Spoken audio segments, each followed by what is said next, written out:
I'm Donna Lane, and I'm going to present my plan for implementing a weekend premium plan on my unit. Presently, our unit does not have a weekend plan.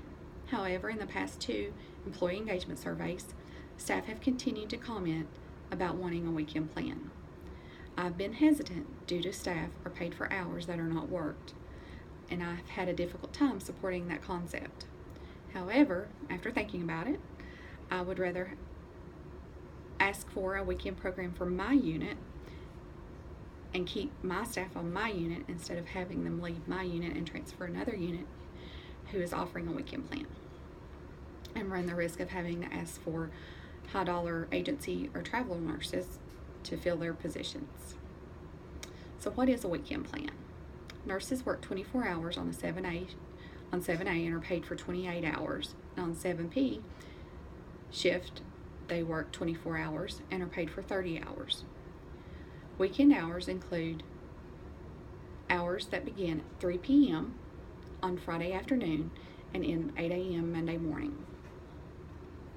7A nurses are paid for 56 hours of pay period, and 7P staff are paid for 60 hours of pay period. However, they only technically work 24 hours each pay period. I'm requesting the weekend premium pay plan now because of our unit's increased average daily census. In July of 2016, our unit's average daily census was 18, compared to 24 in March of 2017. An even larger increase has occurred on the weekend.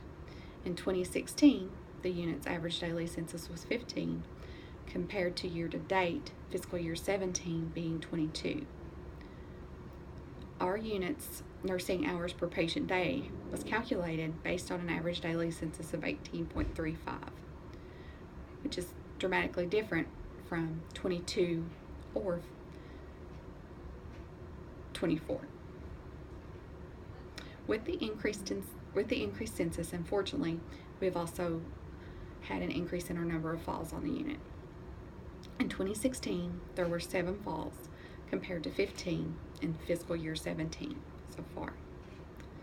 Implementing a weekend premium plan would allow for adequate staffing on the unit, hopefully improving quality outcomes by decreasing our number of falls. So why the increased volume on our unit all of a sudden? I have no complaints because some units are not experiencing this growth. However, they were not planned. In August, a second OR room was added to offload some of the work of the orthopedic surgeons and give them 2 rooms so patients wouldn't have to wait as long for their surgical procedure. 2 additional general surgeons were added to their group. Another factor is that non-telemonitored family medicine patients are cohorted on the unit. Doctors are also asking for patients to be transferred to our unit because our length of stay is so low. Because we get our patients up, we get them moving, patients up here are happy, and our length of stay is low.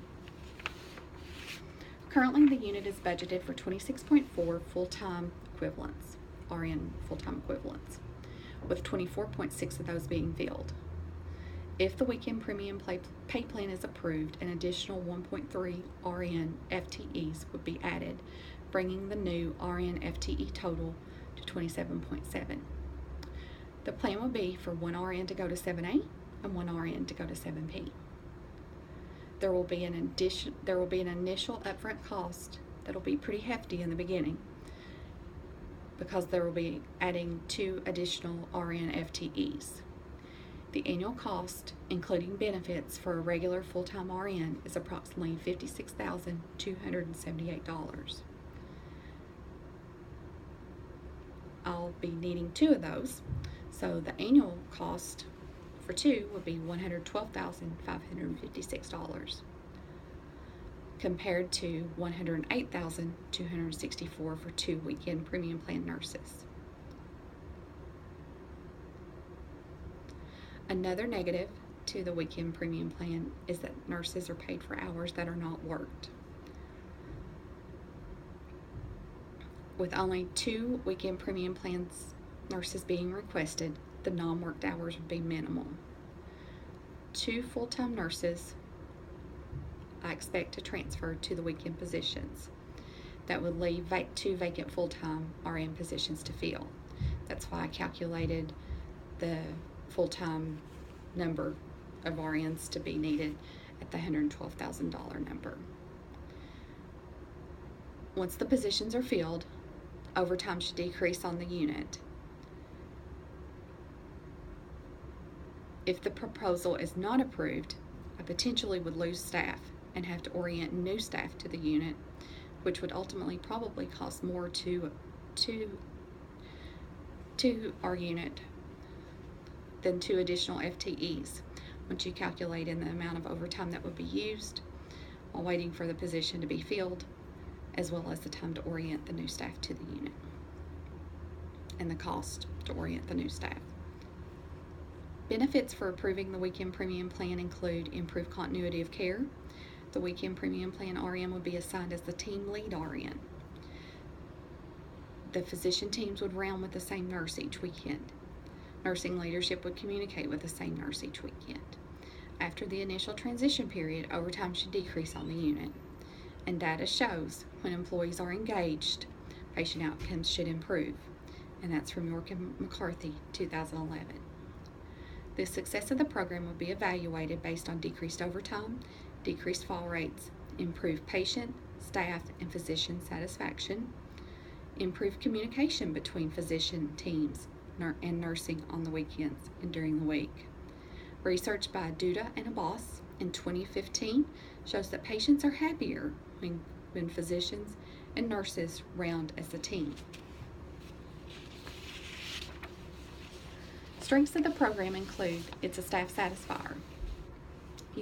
There will be a weekend team lead on 7A and 7P. There will be a liaison between the physician, the patient, and the family. There will be communication issues. The weekend premium plan nurse would communicate with the nurse manager and communicate any issues or needs with the manager. Assist with discharges on the weekend to ensure that patients are receiving the accurate information, as well as following up with the discharge planner and the manager on the weekend to follow up with any gaps that may have occurred. And also, there will be a decrease in overtime and improved quality outcomes with decreased fall rates. Weaknesses include that there will be 2 vacancies that would happen due to transfers of 2 full-time nurses to the weekend position lines. I would lose 1 shift each week on 7A and 7P until the full-time positions would be filled. Decreased communication with leadership for those weekend nurses.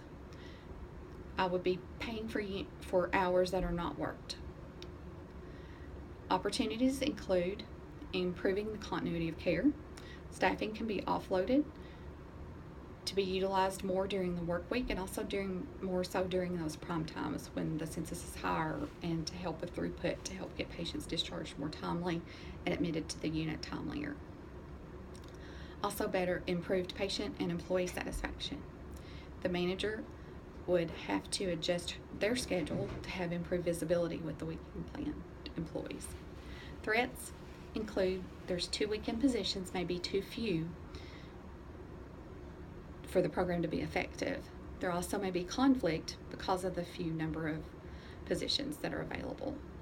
There's also potential for the census to decrease in the future, and also a decreased manager communication with the staff. The objective of the program is to request to hire 2 weekend premium plan nurses for a unit. The timeline from beginning March the 1st, was to review the job description and determine the data needed, and by March 31st to work with finance, gather the data and the support to see if there was enough evidence to build a case to ask for the additional weekend positions. If finance and myself felt like there was enough data present and enough to support the business case, then I would present that data to my director in our monthly meeting. I did present my data to my director on April the 7th. She felt like it was a good idea, and she took it forward to our chief nurse executive at our facility to gather her input, and at that point it was taken forward to the executive leadership team and presented on April the 21st. I'm happy to say on April the 28th, I was told the good news that my plan was approved, and I was given approval to create the 2 weekend positions, put them in position management, and get approval to post the positions to get candidates in for them to be hired. The goal is to have both weekend positions filled by July the 17th, so a quick turnaround time. So thank you for your time, and I've enjoyed this semester. If you have any questions, please feel free to ask. Thank you and have a great day.